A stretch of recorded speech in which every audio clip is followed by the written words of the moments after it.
But the thing that women do pick up on first and foremost is they want to know what the values are, where things are going and all that sort of stuff. So I think Peter's just got to be very clear and articulate about the kind of government he would lead. The details will follow. People want to understand this common sense and practical, straightforward stuff. Women pick up on this a lot faster than blokes, so I'll give them that much. That part I do understand. But I think women will back him in once they get to know him. David, I just think this gender narrative is nonsense because it always seems that Labor tries to whip up the claim that the coalition has a women problem. And certain, newspapers. I mean, Yeah.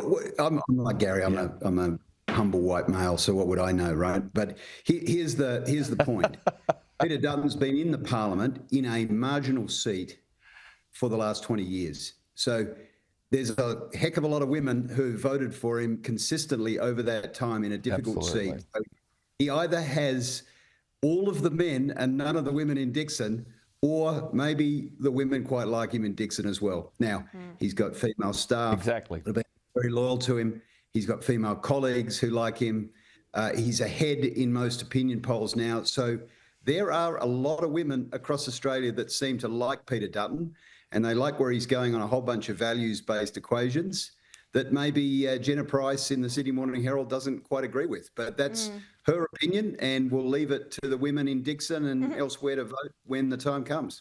And ultimately, the issues that are defining this election are cost of living, national security, crime in Victoria. Exactly. And those are not specific to any particular gender. Look, I want to talk about these extraordinary astronauts who finally returned to Earth yesterday after 9 months stuck in space. They were only meant to be there for 8 days.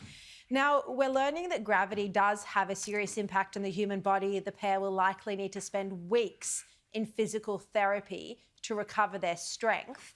I mean, this has been quite an extraordinary saga for the astronauts. They would have been desperate to see their families. But, Gary, it seems like it's quite a journey still ahead for them physically.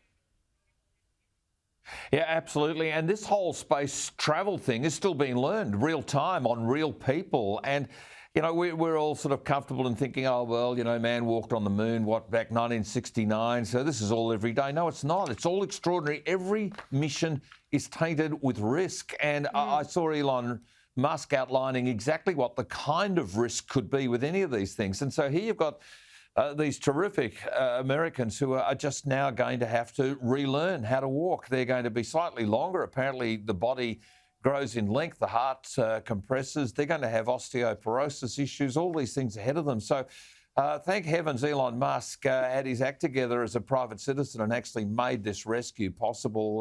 My thoughts are with them and their family. A bit of a road ahead, but we are learning real time on real people, all aspects of space travel. And Musk wants to take us to Mars 20, 30 years from now. I want to live long enough to see it happen, Shari. Yeah, I have no interest in, it doesn't matter to me whether we go to Mars or not, but I do think it was utterly extraordinary to watch Elon Musk safely bring these astronauts back down. I mean, something that NASA on their own couldn't manage. David, what do you think about this? Look, props, by the way, and I hope your viewers got to see this, but for the bright spark that came with the alien masks. So when they opened the door, they thought they were being docked by someone from another galaxy. But look, I would imagine, putting it for the layman like us who might do a bit of weekend sport or whatever, it would be like waking up from a coma and them saying you got to run a marathon the next day. I mean, they have not had any stress from gravity. As Gary says, their muscles have lengthened. They've become weaker because they've had no physical exercise to do. Their joints change. Their bone structure changes. So I think it's going to be a long, hard road of just getting back to the basics of physical exercise so they can resume normal lives on planet Earth. Yeah, it would just be so difficult, truly.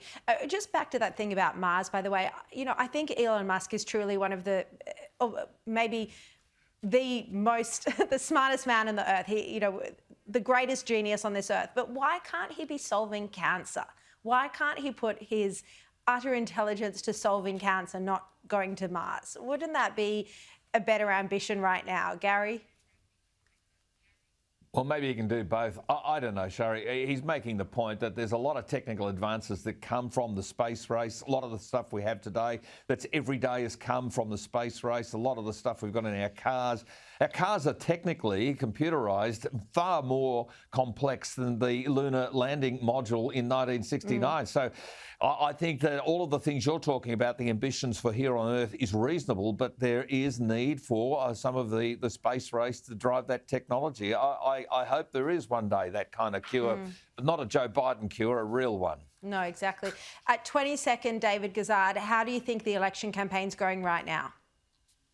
Well, I think we're seeing a race of two Australias, and the national polls are not really getting it right in the seats that really matter, which are the outer metro seats, places where there's massive cost of living concerns, places where there's law and order concerns. Until you get a decent poll on the marginal seats that matter, we're not going to know what this race is about, because at the moment we're doing it nationally, and that brings in, say, Labor and Teal seats. All right, we'll pick that conversation up next week. Thank you both so much for your time. It's all we have time tonight. I'll see you Monday at 8.